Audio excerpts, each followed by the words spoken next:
모습 이대로 사랑하시네. 연약함 그대로 사랑하시네. 오늘 무엇을 보십니까? 라는 제목 가지고 우리 하나님 말씀 나누도록 하겠습니다. 예전에도 제가 말씀드린 것 같습니다. 제가 주일학교 다닐 때 저희 선생님께서 우리 아이들을 다 데리고 극장에 데려가셨습니다. 극장 데려가시고 그 당시 봤던 영화가 여러분 잘 아시는 그 10개, 찰턴 헤스턴 주연했던 그 10 커맨드먼트 10개라는 영화였습니다. 아무래도 그 영화의 그 클라이막스라고 할까요? 그 클라이막스는 여러분 잘 아시다시피 그 홍해가 갈라지는 그 장면이었습니다. 홍해가 갈라지는 그 장면인데요. 그 광경을 그 대형 스크린으로 보니까 그 어린아이들이 얼마나 그 마음 가운데 어떤 그 위압감, 정말 굉장하다 이런 느낌을 받았겠습니까? 영화를 다 끝나고요, 극장 나와서 선생님께서 물어보십니다. 얘들아, 홍해를 누가 갈랐니? 라고 물어보십니다. 홍해를 누가 갈랐니? 라고 물어보실 때 그때 아이들이 전부 하는 대답이 모세라고 대답했습니다. 모세. 그도 그럴 것이 모세가 지팡이를 번쩍 드니까 홍해가 갈라지지 않았습니까? 그 어린아이들이 전부 다 그걸 보고 모세가 홍해를 갈랐구나 이렇게 이해를 하고 있었던 것이죠.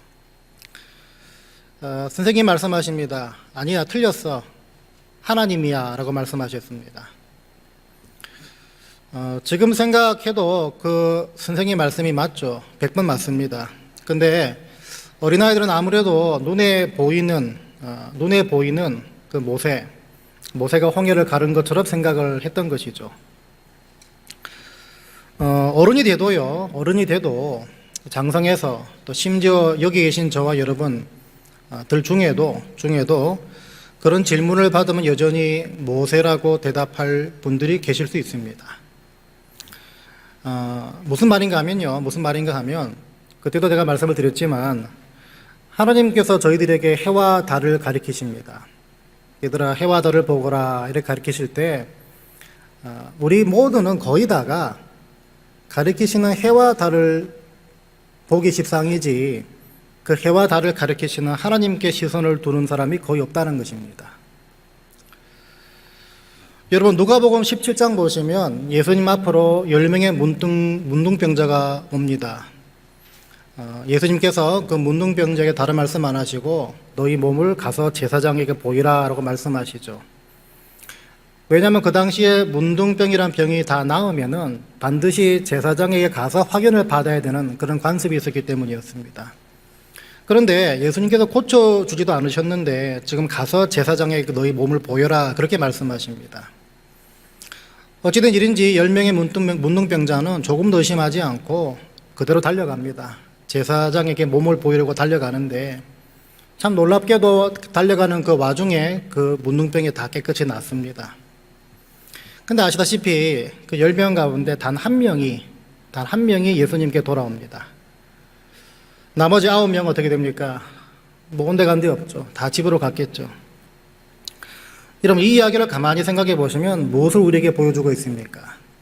이 이야기는요, 병 고침 받은 것에만 주목하지 병 고침게 해주신 그 주님께 시선을 두는 것이 쉽지 않다는 것, 그 경향이 우리에게 다 있다는 걸 보여주고 있습니다. 목회를 하면서 정말 이런저런 분들을 만납니다. 그 중에는요, 너무 건강해지고, 너무 사업이 잘 되고, 기도하는 족족 다 응답을 받고, 소위 말해 만사형통하고, 태평성대하고, 또 자식들 잘 되고, 너무 바쁘고, 너무 바쁜 바람에 누릴 게 많아지는 그 바람에 예수 앞에 나오지 못하는 분들을 종종 보게 됩니다. 또 그렇게 되는 바람에 신앙생활이 예전 같지 않은 분들을 종종 또 만나게 됩니다. 이게 무슨 말이겠습니까? 그 건강과 그 재물, 그 태평성대, 그 만사형통, 여기에만 눈이 가 있지 그 모든 것들을 허락하신 하나님 앞에 시선을 둔다는 것, 하나님을 놓치고 있다는 말이겠죠.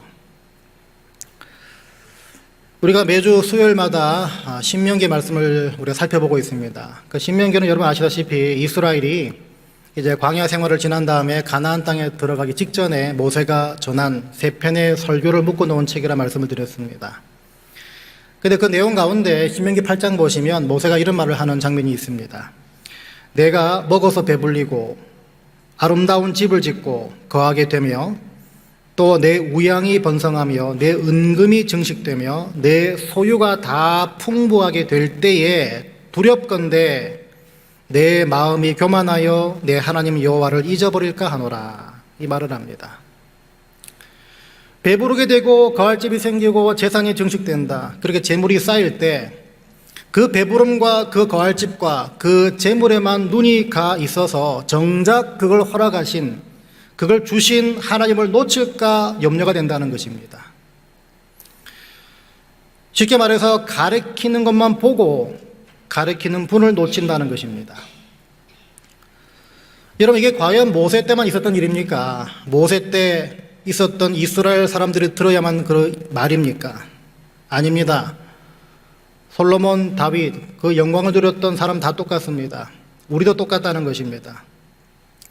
우리가 그런 어떤 이슈를 만나거나 그런 문제를 정말 자각하게 되면 우리가 반드시 기억해야 될 게 있습니다. 그게 뭐냐면요, 하나님께서는 여러분들이 가진 걸 다 걷어가서라도 여러분들을 예수 앞에 나오게 만드시는 분이십니다.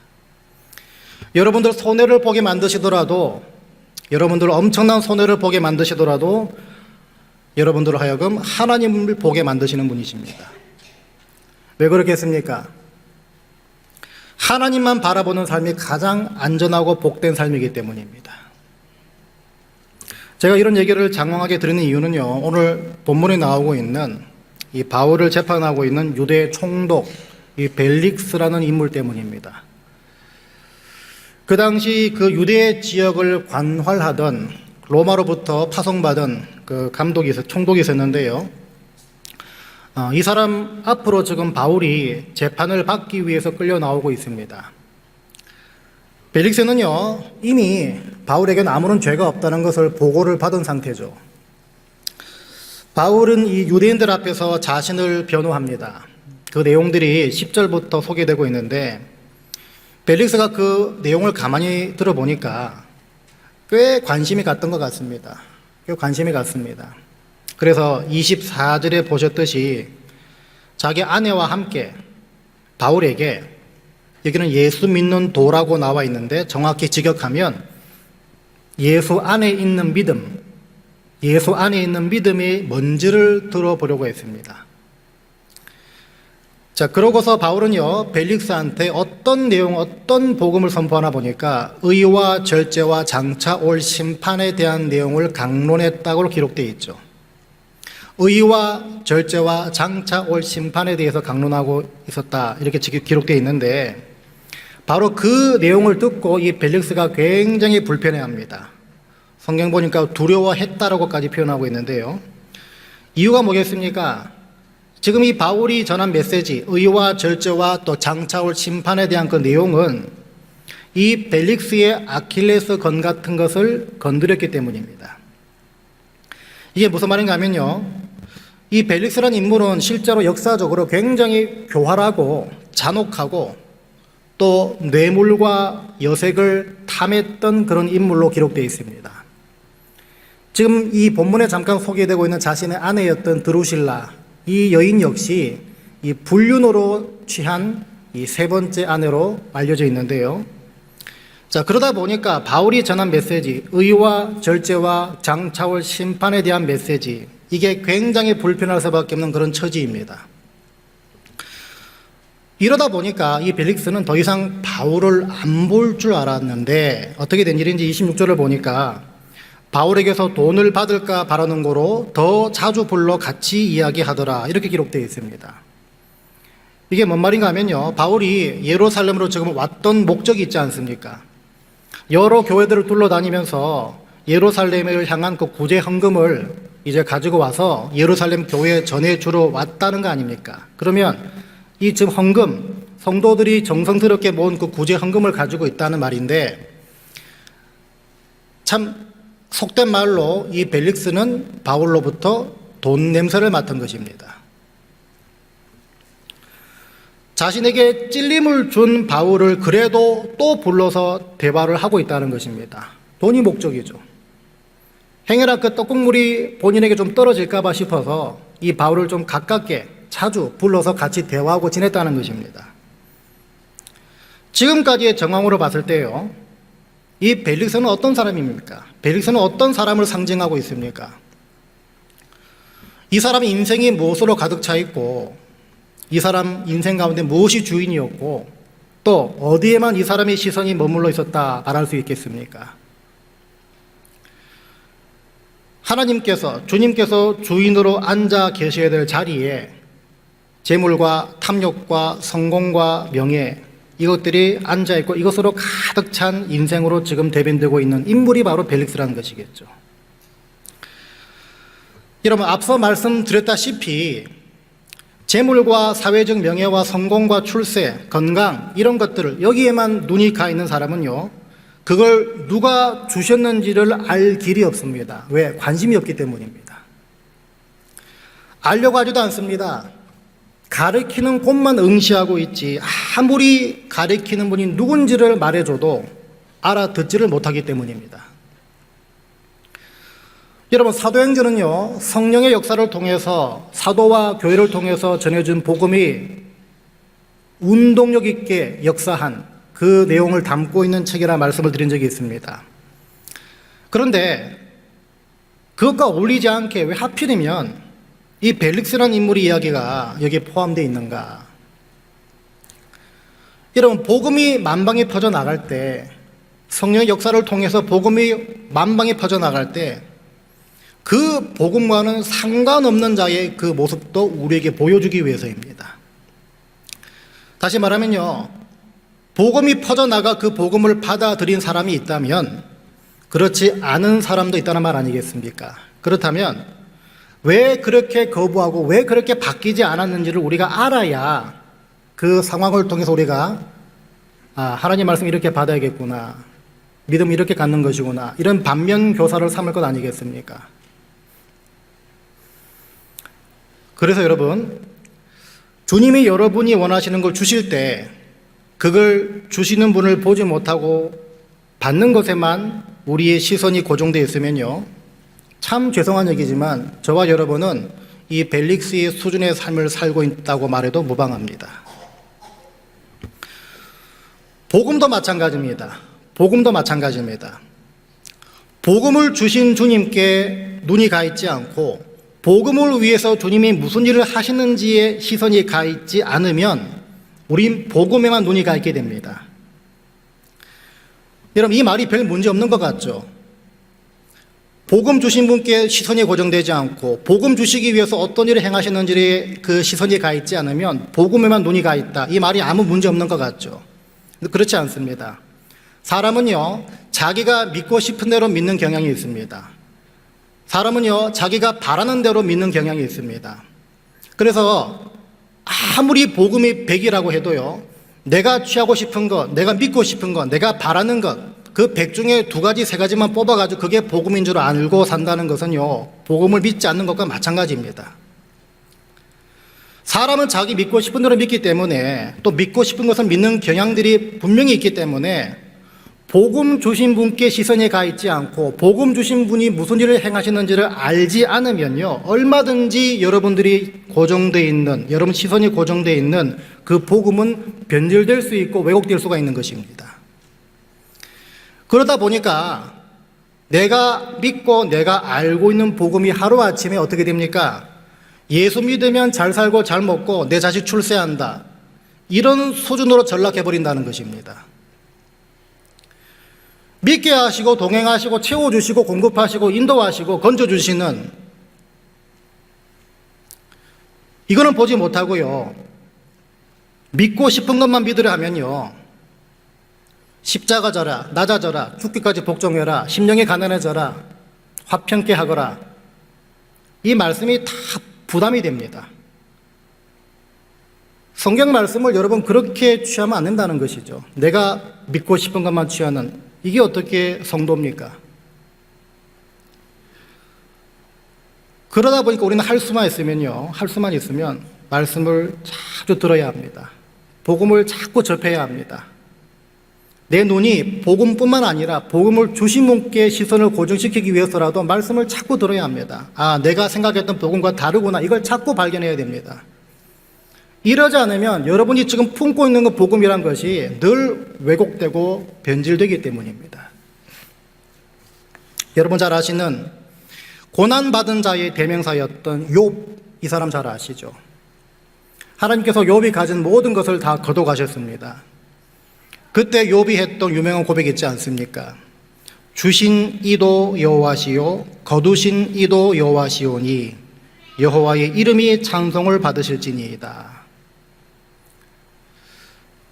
이 고백은요, 그냥 자포자기 어디 심정으로 그냥 될 때면 되란 식으로 그렇게 말한 그 고백이 절대 아닙니다. 이거는 말 그대로 허락하시고 누리게 하신 것에 눈이 고정되지 않고요, 허락하시고 누리게 하신 그 하나님께 시선이 고정될 때에만 할 수 있는 신앙 고백입니다.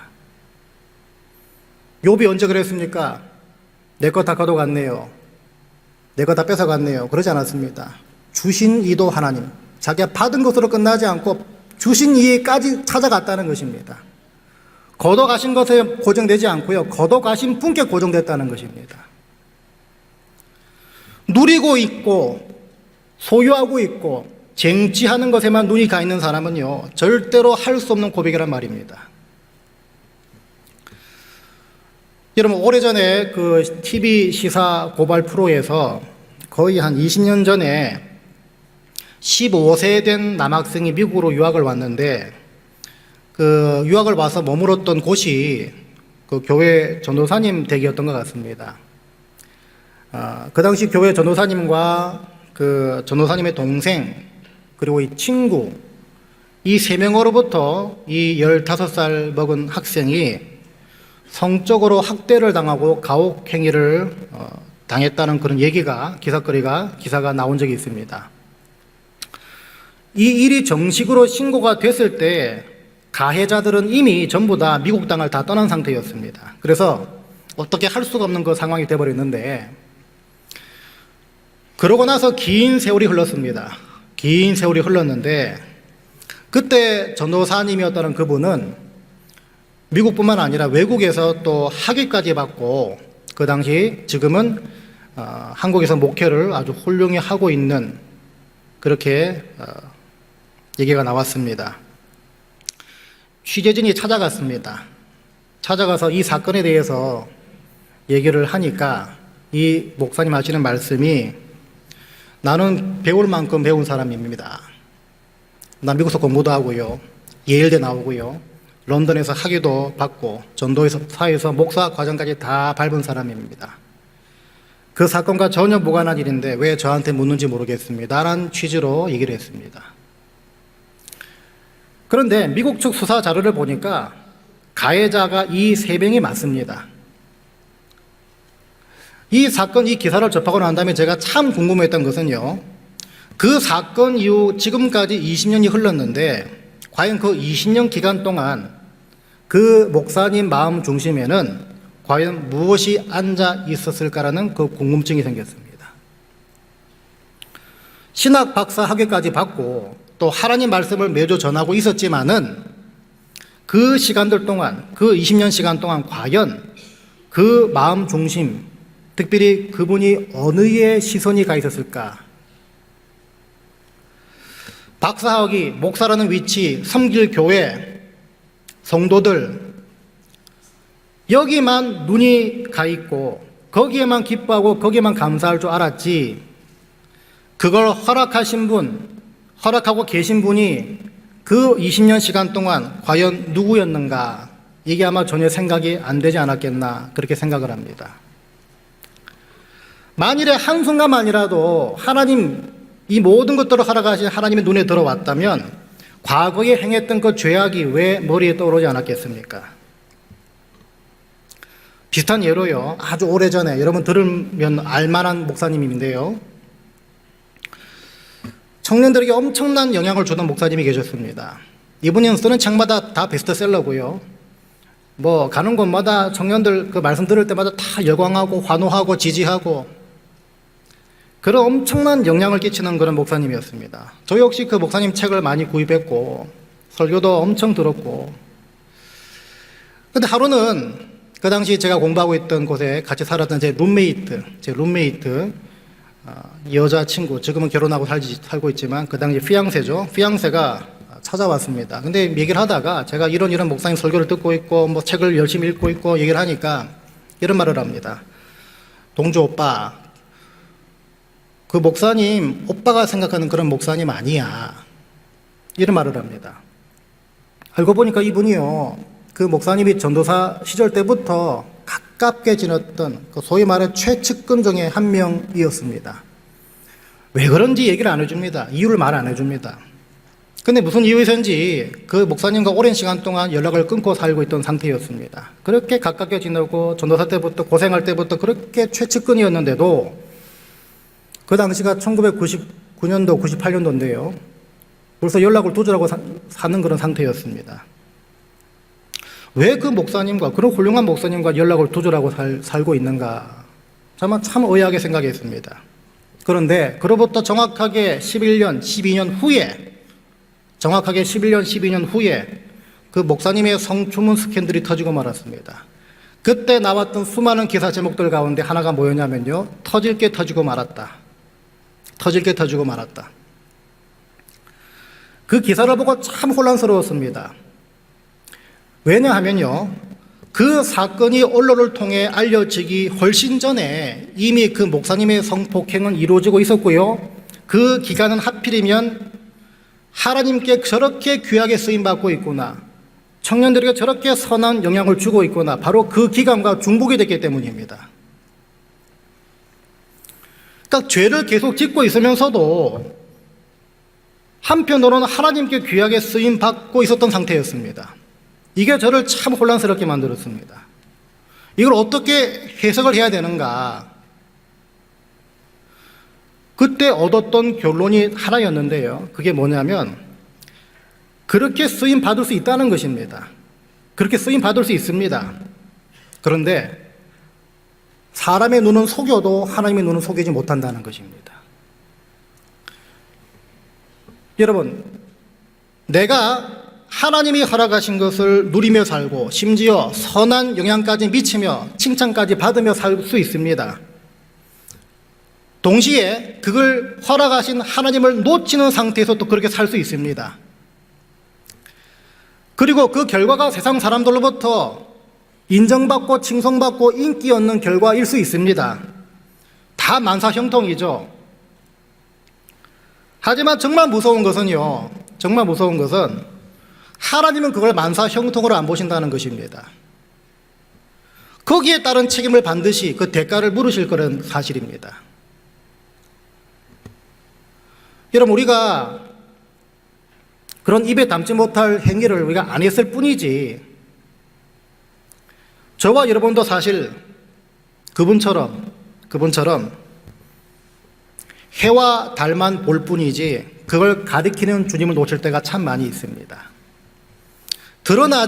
들키지 않은 죄가 있을 뿐이지 우리 역시 하나님을 바라보지 못하고 주님이 누구신지를 모르는 상태 속에서도 만사형통할 수 있고 또 그것을 바라는 못된 속셈이 있을 수가 있습니다. 분주하고 바쁘고, 그래서 그 분주함과 바쁨을 통해서 내가 바라는 대로 모든 일들이 술술술 잘 풀릴 수 있습니다. 하지만 정작 그렇게 허락하신 분을 잊어버리거나 그분께 마땅히 들어야 될 순종, 여기에 관심이 없어진다면 저와 여러분은 또 다른 벨릭스가 되는 것이고 저와 여러분은 또 다른 그 목사님이 되는 것입니다. 죄가 무겁고 죄가 가볍고 이건 아닙니다. 하나님 보시기에 다 죄인입니다. 하지만 그 가운데 속에서 잊지 않아 말아야 될 것은요, 내가 가리키는 것을 보지 않고 가리키는 분을 봐야 그 삶 가운데 하나님께서 인정하시는 온전한 복과 은혜 가운데 거할 수 있다는 것입니다. 바르게는요, 여러분 인생과 여러분 의식과 여러분 믿음 안에 또 여러분들이 믿고 있는 그 복음이란 그 안에 과연 그 중심에 누가 앉아 있는가, 이걸 수시로 점검하게 되시기 바랍니다. 그 자리에 행여나 여러분 자식이 앉아 있는지, 여러분 사람들의 평가가 앉아 있는지, 체면이 앉아 있는지, 돈이 앉아 있는지, 건강이 앉아 있는지, 걱정이나 꺾이지 않은 고집들이 앉아 있는지 살펴보시기 바랍니다. 그리고 빨리 주님께 자리를 내어 드리시고 그 모든 걸 허락하신 주님께 시선을 고정하게 되시기 바랍니다. 이번 한 주간 예수를 온전한 주인으로 모실 때만이 누릴 수 있는 돌이킴과 회복의 은혜가 여러분 가운데 경험되어지시고 거기에 합당한 순종의 열매를 다 맺게 되시기를 주님의 이름으로 간절히 축원드립니다.